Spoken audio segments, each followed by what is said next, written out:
पहले चिराग पासवान तो अब जीतन राम मांझी नीतीश कुमार के लिए मुसीबत बन सकते हैं। ये बात हम क्यों कह रहे हैं? दरअसल जीतन राम मांझी के बेटे ने सरकार में मंत्री पद से इस्तीफा दे दिया और अब महागठबंधन से जीतन राम मांझी की पार्टी आउट हो चुकी है।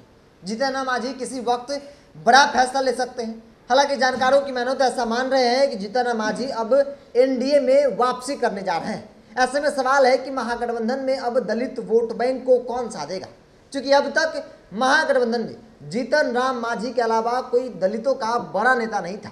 लेकिन अब जीतन राम मांझी भी महागठबंधन और नीतीश कुमार को टाटा बाय बाय कर चुके हैं। बेशक जनता दल यू या फिर महागठबंधन के नेता यह कहकर पल्ला झाड़ ले रहे हो कि जीतन राम मांझी के आने और जाने से उन्हें कोई फर्क नहीं पड़ता है, लेकिन राजनीति को समझने वाले लोग इस बात को मान रहे हैं कि जीतन राम मांझी के जाने के बाद महागठबंधन तो छोड़ दीजिए, नीतीश कुमार को सबसे बड़ा झटका लगा है। दरअसल आपको बता दें कि जीतन राम मांझी के रूप में महागठबंधन के पास इकलौता दलित नेता था।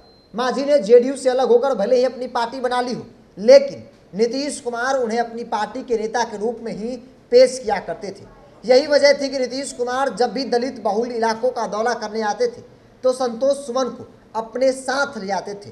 प्रदेश में दलितों की आबादी 16 से 18% है। जीतन राम मांझी और चिराग पासवान इस समाज के दो बड़े नेता हैं। 2020 के विधानसभा चुनाव में नीतीश कुमार को चिराग पासवान अपनी ताकत दिखा चुके हैं। चिराग के कारण ही जेडीयू की सीटें कम हुई थी। मांझी के जाने के बाद अब नीतीश कुमार के लिए दलित वोट बैंक को मैनेज करना एक बड़ी चुनौती हो गई है। संतोष मांझी के डैमेज कंट्रोल के लिए मुख्यमंत्री नीतीश कुमार ने सहरसा के सोनबरसा सीट से विधायक रत्नेश सदा को मैदान में उतारा है। हालांकि यह कहा जा रहा है कि जो डैमेज मांझी के जाने के बाद हो रहा है उसे साध पाना नीतीश कुमार के लिए बड़ी मुश्किल जो है वो उत्पन्न होती दिख रही है। क्योंकि नीतीश कुमार जीतन राम मांझी को अपने सहयोगी दलों के तौर पे नहीं बल्कि अपने पार्टी के नेता के तौर पर देखते थे और जहां भी जाते थे जीतन राम मांझी को अपने साथ ले आते थे, चाहे वो गठबंधन की बदलने की बात हो या हिस्सेदारी की बात हो।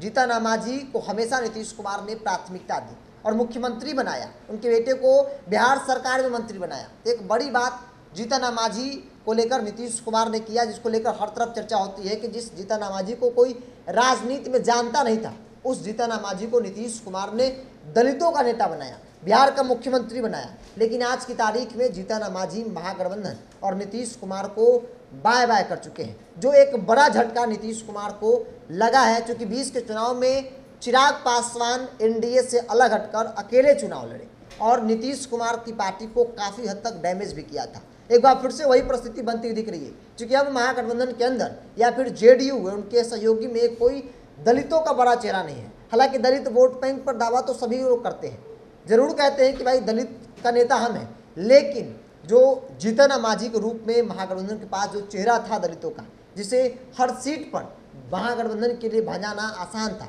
वो अब मुश्किल जो है वो हो गया है। बहरहाल इसको मिलता है। अगर आप मेरे वीडियो को यूट्यूब पर देख रहे हैं तो यूट्यूब चैनल को सब्सक्राइब कर ले, फेसबुक पर देख रहे थे फेसबुक पेज को लाइक कर ले, ताकि हर छोटी बड़ी अपडेट हम आप तक पहुँचाते रहें।